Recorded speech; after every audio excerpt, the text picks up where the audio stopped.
Regrets. We all have them and we all wish we could fix them. But what if you could?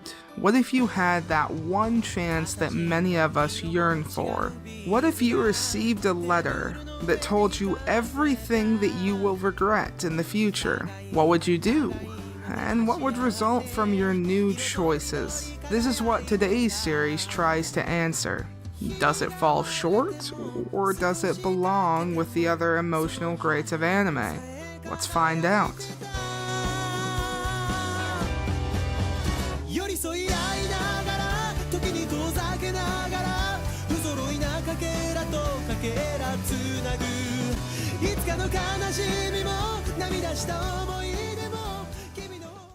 The story is pretty simple. We follow Naho, a high school girl, who one day finds a letter that's from herself, but 10 years in the future. The letter asks her past self to erase her regrets, and guides her on what choices to make and not make. However, there's one very specific event that her future self focuses on: the suicide of the new transfer student, Kakeru. The show mainly revolves around this conflict and ends up following a sort of formula every episode. That formula would be 1. Find out what depresses Kakeru on that day, and then 2. Solve it through the power of friendship. I do have to give this show some credit. Not many would choose to focus on suicide in fear of portraying it in a way that would insult those who have dealt with it. That, and I felt the pacing was pretty good in the show. I never felt like it was going too slow.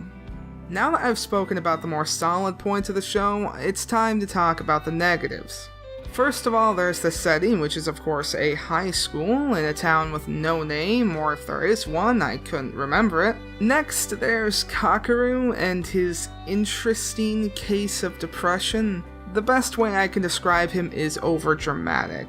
I know this is a shoujo and that's to be expected, but I feel like they overplayed their hand here. For example, when Kakeru thinks about his mother on their track and field day episode and worries that she wouldn't want him to have fun, it came off as forced to me, as if they had run out of ideas for stuff for him to be sad about. Finally, the last issue that I'm going to mention is the quote-unquote time travel in the show, aka how the letter got sent back in time. Now, since this is mainly a shoujo, I figured there would either be no explanation or it would be weak but somewhat sound. But this one exceeded my expectations of bullshit. Now, I know asking for a sound explanation for something as sci-fi as time travel is a stretch, but if Steins Gate can pull it off, then others can as well. Before I continue, if you don't want to hear what the explanation was, then skip to the time on screen because it is kind of a spoiler for later on in the series.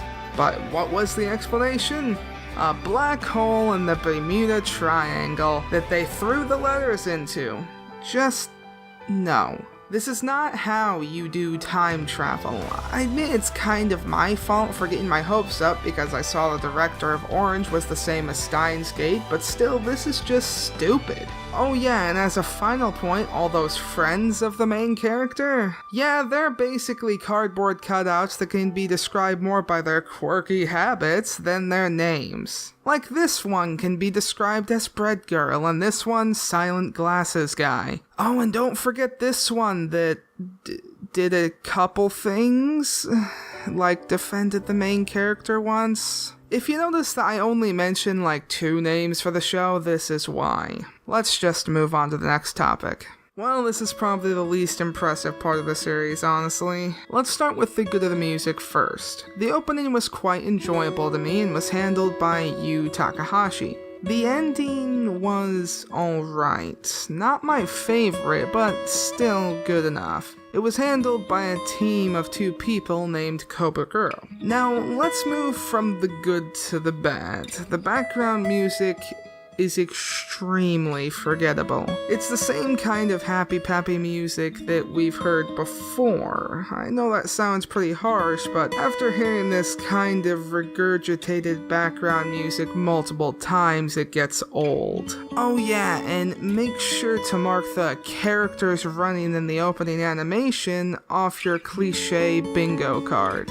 Hopefully I don't have to make a music and sound section this short again, but there's just not much else to say. The art and animation in Orange is one of the tougher subjects to talk about. First of all, it was handled by Telecom Animation Film, and they have an interesting history that I'm not really familiar with, honestly. I've heard of Lupin, but that's about it. Anyway, I will admit the character designs are quite nice, except when they derp out. Not only that, but the backgrounds are nicely done as well. I know it's a detail that not many will pay attention to, but still I feel it's important to mention. Now, the animation itself is not that impressive, sadly. I don't know if it's just the fault of the studio or if they couldn't do much to show it off, but either way, they didn't bring anything impressive to the table. But hey, we got some good old flowing hair action. Overall, it was passable. Not impressive, but passable. Alright, you know the deal. If you haven't seen the ending and don't want it spoiled for you, skip to the time on screen now. Or you don't have to, it's your choice really. The ending of Orange, I would say, is one of the more well-done aspects of the show, actually. Since I've already talked about it, I won't mention the explanation of time travel in the final episodes, but other than that, I felt like the tension at the end, where all the cast were looking for Kakeru, was one of the more memorable parts of the show. I could feel how stressed they were while they all panicked, thinking they had failed to change the future, and that everything in the past 12 episodes was pointless. I will admit though, it did feel a bit weird how Kakeru just accepted the future letter thing at the end, but whatever. Before I move on to my conclusion, I have to mention episode 12. Getting to see what happened in this show through Kakeru's eyes was a great addition to the show, and I think in the end, if this episode did not exist, my score for the show would be much lower. But with that, let's move on. This is definitely a much more shorter review than last time, but that's because with a shoujo like this, it's hard to put into words a critique that isn't just its own original. In the end, can I say that I had a bad time watching Orange? Yes and no, honestly. I feel like there were definitely some things that could have been done better, but in the end, it ended pretty nicely, and it's nice to watch something like this every once in a while. Overall though, my final score is a 6.2 out of 10. The way the show started out, I was extremely hopeful that it was going to be much better, but for me at least it wasn't enough, at least not to rate it more than this. Even though I say that though, I still recommend that you stream the show. It's available on Crunchyroll and I believe Funimation as it's being dubbed by them. But with that, I'm out of time, and I will see you next time for the channel's first Christmas episode.